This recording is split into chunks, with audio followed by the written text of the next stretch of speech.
Oi, gente, tudo bom? Vamos falar sobre o cemitério, que também é um dos meus queridinhos da vida. Amo, amo, amo essa história. Mas eu preciso falar pra vocês primeiro como eu conheci essa história. Bom, eu devia ter em torno de 6 anos, 7 anos mais ou menos, quando o primeiro filme, a primeira adaptação de O Cemitério passou na TV. E eu lembro que eu fui dormir na casa de uma amiga e a mãe dela não deixou a gente assistir o filme porque era terror. Essas mães, sabe? Mas aí cheguei em casa e meu pai tinha gravado a história pra mim assistir. Sim, gravado, videocassete, galera. E então eu assisti esse filme realmente nessa idade. O que pode ser considerado absurdo pra muitas pessoas, era muito normal na minha vida. Então eu sempre, desde que eu me conheço por gente, sou encantada por histórias de terror. Mas essa aqui, ela tem uma coisinha a mais, porque ela vai lidar com uma coisa que é extremamente palpável, que é a morte. Bom, no cemitério a gente vai conhecer a família do Lou Reed, que é um médico que ele vai assumir a enfermaria da universidade. E eles mudam pra uma casa colonial linda, maravilhosa, enorme, tipo, mano, muito grande. E é ele, a Rachel, a mulher, a Ellie, a filha mais velha, e o Gage, o bebezinho. E na frente da casa dele tem o Judd e a Norma Crandall, que são os melhores vizinhos que alguém pode ter. Os dois são bem idosos já, mas são pessoas maravilhosas. Eles então se instalam e descobrem que na frente da casa tem uma estrada que é extremamente movimentada, extremamente perigosa, que passa caminhão o tempo inteiro, aqueles caminhões, principalmente aqueles caminhão que carrega suco, sabe? Aqueles caminhão enorme, tipo caminhão-tanque. E eles ficam amedrontados porque eles têm 2 crianças e aquele negócio. Bom, a Ellie, no primeiro dia que eles chegam ali, ela descobre que tem um caminho que leva pra um bosque e que faz parte da propriedade deles. Então o Judd se oferece pra mostrar o que é. Uns dias se passam e eles vão fazer essa trilha por esse caminho e eles chegam a um cemitério de bichos, só que não é cemitério escrito bonitinho, vou deixar como tá escrito, que ele deveria assuma ter mantido, porque em inglês também tá escrito errado.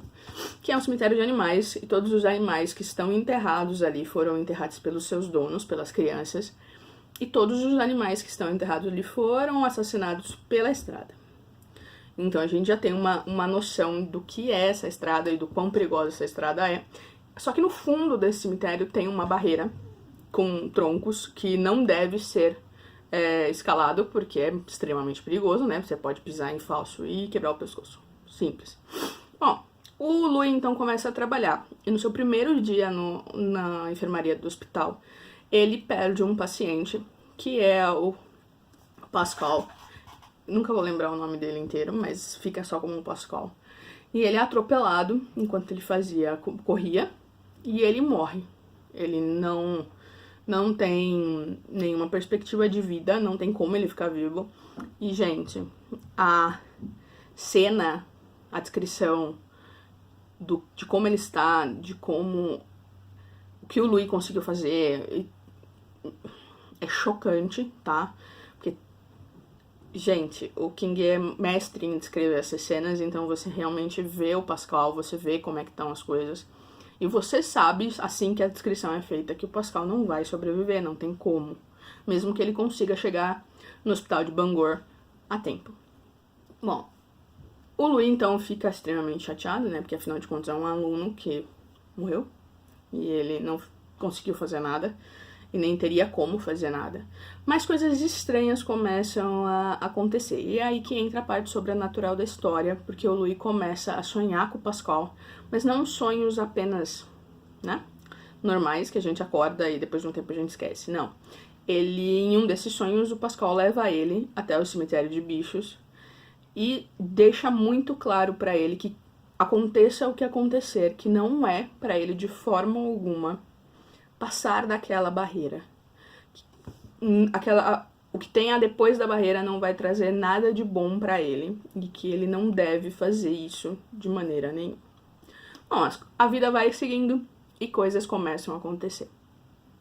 A Rachel vai com as crianças pra Chicago visitar os pais e um belo dia, ele encontra o Church, que é o gatinho da Ellie atropelado.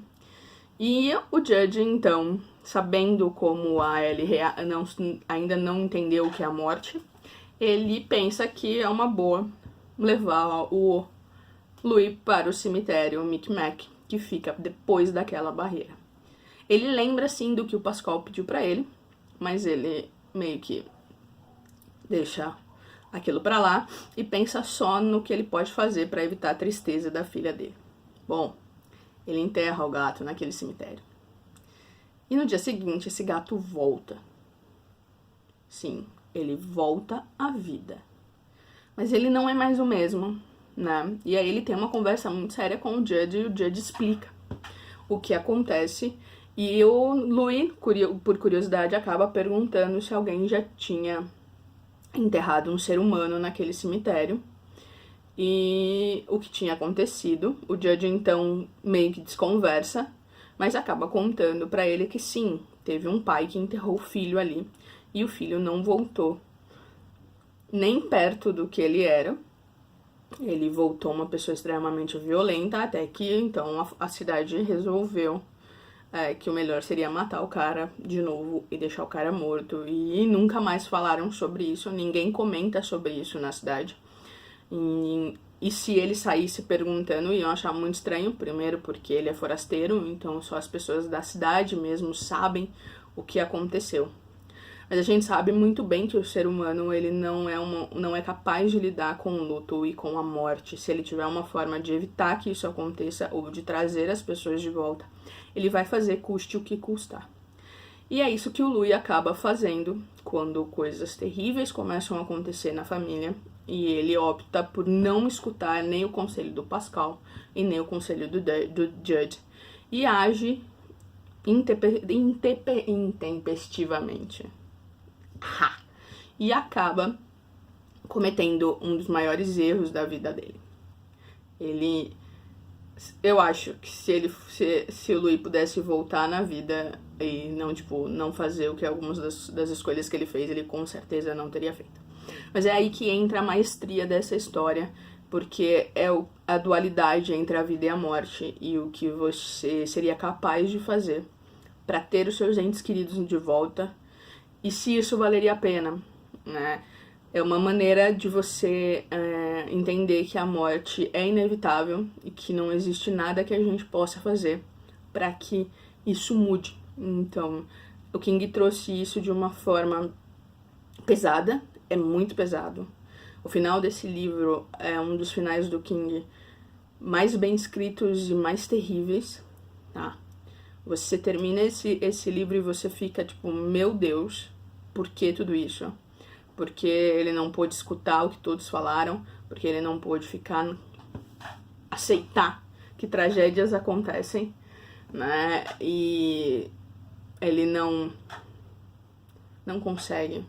E ele sendo médico, ele deveria, como mais do que qualquer ser humano, entender que a morte sim é inevitável e que a gente tem que só nos resta aceitar e viver e seguir. Bom, mas, né, é isso. Aí a gente tem 2 filmes. Um foi lançado em 1989 e o outro foi lançado em 2019. Bom, o de 1989 é extremamente fiel, eles tiram algumas partes e tem a participação do King, o que eu amo, apesar dele ser um péssimo ator. Eu amo todas as participações dele nas adaptações dos filmes, né? E eu prefiro muito o de 1989, até porque ele tem um apelo muito nostálgico pra mim. Mas eu não posso tirar o mérito do que eles fizeram em 2019, apesar de achar algumas mudanças desnecessárias, tá? Porque, afinal de contas, a gente tá lidando com o sobrenatural, então as coisas não precisam ser aceitáveis, né? É um sobrenatural, então tudo é possível, naquele universo, aqui, tudo aquilo é possível, então as mudanças que eles fizeram e as justificativas que eles deram não me convenceram, tá? Pra mim, a pior mudança que eles fazem é trocar quem morre, né, nessa história.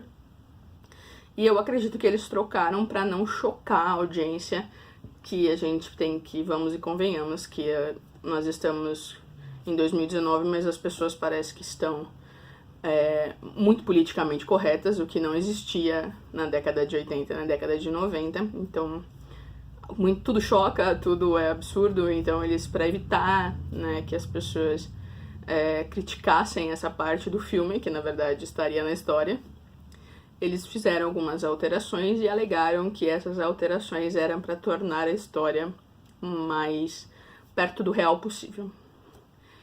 Bom, eu assisti os dois, não adianta. Eu vou morrer jurando que o de 1989 é perfeito e o de 2019 é aceitável, tá?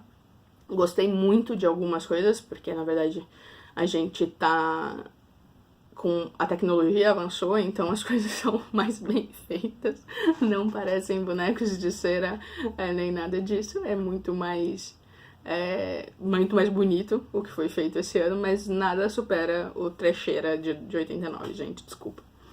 É isso, então. Deixa pra mim nos comentários se vocês já assistiram os filmes, se vocês já leram livros, querem ler e coisas assim, vai ter no box de descrição o link pra compra. E é isso, a gente se fala no próximo.